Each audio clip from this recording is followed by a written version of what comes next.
പിതാവായ ഏകദൈവത്തിൻ്റെ നാമത്തിലും അവിടുത്തെ ഏകപുത്രനും ഏകനിത്യാത്മ രക്ഷകനുമായ യേശുക്രിസ്തുവിൻ്റെ തിരുനാമത്താലും അവിടുത്തെ പാവന ശരീരത്താലും തിരുരക്തത്താലും അവിടുന്ന് അയച്ച ഏകനിത്യ സഹായകനും ജീവൻ്റെ ഉറവയുമായ പരിശുദ്ധാത്മാവിനാലും ആമേൻ. സങ്കീർത്തനം 10. നീതിക്ക് വേണ്ടിയിട്ടുള്ള പ്രാർത്ഥന. കർത്താവെ, എന്തുകൊണ്ടാണ് അവിടുന്ന് അകന്നു നിൽക്കുന്നത്? ഞങ്ങളുടെ കഷ്ടകാലത്ത് അവിടുന്ന് മറഞ്ഞിരിക്കുന്നതെന്ത്? ദുഷ്ടർ ഗർവോടെ പാവങ്ങളെ പിന്തുടർന്ന് പീഡിപ്പിക്കുന്നു. അവർ വെച്ച കെണിയിൽ അവർ തന്നെ വീഴട്ടെ. ദുഷ്ടൻ തൻ്റെ ദുരാഗ്രഹങ്ങളെക്കുറിച്ച് വൻപ് പറയുന്നു. അത്യാഗ്രഹി കർത്താവിനെ ശപിച്ചു തള്ളുന്നു. ദുഷ്ടൻ അവൻ്റെ അഹങ്കാരത്തള്ളലാൽ അവിടുത്തെ അന്വേഷിക്കുന്നില്ല. ദൈവമില്ല എന്നാണ് അവൻ്റെ വിചാരം.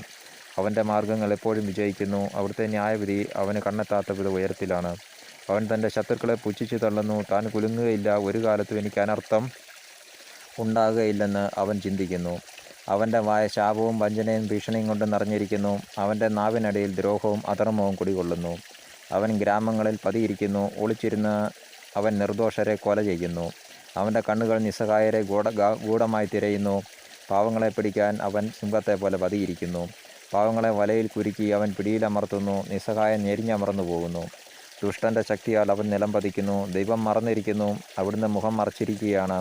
അവിടുന്ന് ഒരിക്കലും ഇത് കാണുന്നില്ല എന്ന് ദുഷ്ടൻ വിചാരിക്കുന്നു. കർത്താവെ, ഉണരണമേ. ദൈവമേ, അവിടുത്തെ കരം ഉയർത്തണമേ. പീഡിതരെ മറക്കരുതേ. ദുഷ്ടൻ ദൈവത്തെ നിഷേധിക്കുന്നതും അവിടുന്ന് കണക്ക് ചോദിക്കുകയില്ലെന്നും ഹൃദയത്തിൽ മന്ത്രിക്കുന്നതും എന്തുകൊണ്ട്? അങ്ങ് കാണുന്നുണ്ട്. കഷ്ടപ്പാടുകളും ക്ലേശങ്ങളും അങ്ങ് തീർച്ചയായും കാണുന്നുണ്ട്. അങ്ങ് അവ ഏറ്റെടുക്കും. നിസ്സഹായം തന്നെ അങ്ങേക്ക് സമർപ്പിക്കുന്നു. അനാഥൻ അവിടുന്ന് സഹായകനാണല്ലോ. ദുഷ്ടൻ്റെയും അധർമ്മിയുടെയും ഭുജം തകർക്കണമേ. ദുഷ്ടതയ്ക്ക് അറുതി വരുന്നതുവരെ അത് തിരഞ്ഞ് നശിപ്പിക്കണമേ. കർത്താവ് എന്നേക്കും രാജാവാണ്. ജനതകൾ അവിടുത്തെ ദേശത്തു നിന്ന് അറ്റുപോകും. കർത്താവ് എളിയവരുടെ അഭിലാഷം അവിടുന്ന് നിറവേറ്റും.